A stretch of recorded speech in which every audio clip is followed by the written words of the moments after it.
கிறிஸ்துவுக்குள் அன்பானவர்களே, கர்த்தருடைய நாமத்தில் உங்களை மகிழ்ச்சியோடு வாழ்த்துகிறேன். கர்த்தர் உங்களோடு இருப்பாராக, உங்களை ஆசீர்வதிப்பாராக. மனித வாழ்க்கையில் நிறைய பிரச்சனைகள், கஷ்டங்கள், நெருக்கடிகள், துன்பங்கள் வருகிறது. எனவே நம்முடைய மனம் ஆறுதலை தேடுகிறது. மனிதனிடத்திலிருந்தும், ஊழியர்களிடத்திலிருந்தும், போதகரிடத்திலிருந்தும் கூட நம்ம அந்த ஆறுதல் எதிர்பார்க்கிறோம். பைபிளிலிருந்து ஆறுதல் எதிர்பார்க்கிறோம். கர்த்தருடைய வார்த்தைகளிலிருந்து ஆறுதல் எதிர்பார்க்கிறோம். ஆனால் ஒரு உண்மையை புரிந்து கொள்ள வேண்டும். நம்முடைய வாழ்வின் பிரச்சனைகளுக்கு மத்தியிலே நமக்கு ஆறுதல் கிடைக்க வேண்டும் என்றால் நாம் தேட வேண்டியது ஆறுதலை அல்ல, ஆண்டவரை. ஆண்டவர் வேணுமா, ஆறுதல் வேண்டும்? ஆறுதல் தான் வேண்டும்னு சொன்னால் அந்த ஆறுதலை கொடுக்குறவங்க நிறைய போதல் வருவாங்க.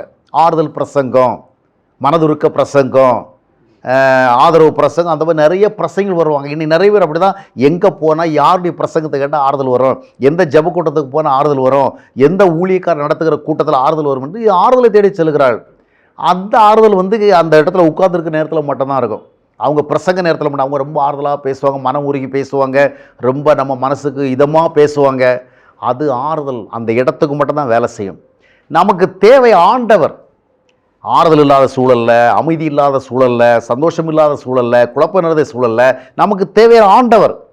ஆண்டவரைத்தான் நம்ம தேடணும். இன்றைக்கி அநேகர் ஆண்டவரை தேடலை. யார் ஆறுதலாக பேசுகிறாங்க, யார் மனதுருகும்படியாக பேசுகிறாங்க, யார் என் மனசுக்கு ஏற்றபடி பேசுகிறாங்க, யார் எனக்கு ஒரு உற்சாகத்தை தரும்படியாக பேசுகிறாங்க, யார் எனக்கு ஒரு நம்பிக்கை தருவணுமே, அதைத்தான் கேட்குறாங்க. உங்களுக்கு தேவை ஆண்டவர். ஆண்டவரை நீங்கள் தேடினால் ஆண்டவருக்குள் உங்களுக்கு நம்பிக்கை இருக்கிறது, கிறிஸ்துவுக்குள் உங்களுக்கு தைரியம் வருகிறது, ஆறுதல் வருகிறது, ஆதரவு வருகிறது. அது உட்கார்ந்துருக்கிற இடத்துல கொஞ்ச நேரம் ஆறுதல் பட்டு போகிறது இல்லை. அந்த ஆறுதல் உங்களுக்கு நிரந்தரமாகும். கர்த்தர் உங்களோடு இருந்து உங்களை நடத்துவார், உங்கள் கண்ணீரை துடைப்பார், உங்களுடைய கஷ்டமான சூழல்களை நான் போதுமானவராக இருக்கிறேன் அவர் சொல்லுவார், உங்களுக்கு தைரியப்படுத்துவார்.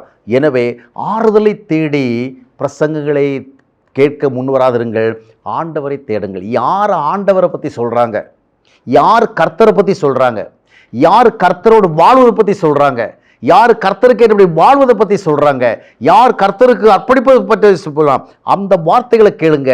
அந்த ஆண்டவருக்குள்ளாக உங்களுக்கு ஆறுதல் இருக்கிறது, தைரியம் இருக்கிறது, நம்பிக்கை இருக்கிறது. ஆறுதலை தேடி அலைந்து கொண்டிராதிருங்கள், ஆண்டவரை தேடுங்கள். ஆண்டவருக்குள் நீங்கள் தேடுகிற எல்லாமே இருக்கிறது.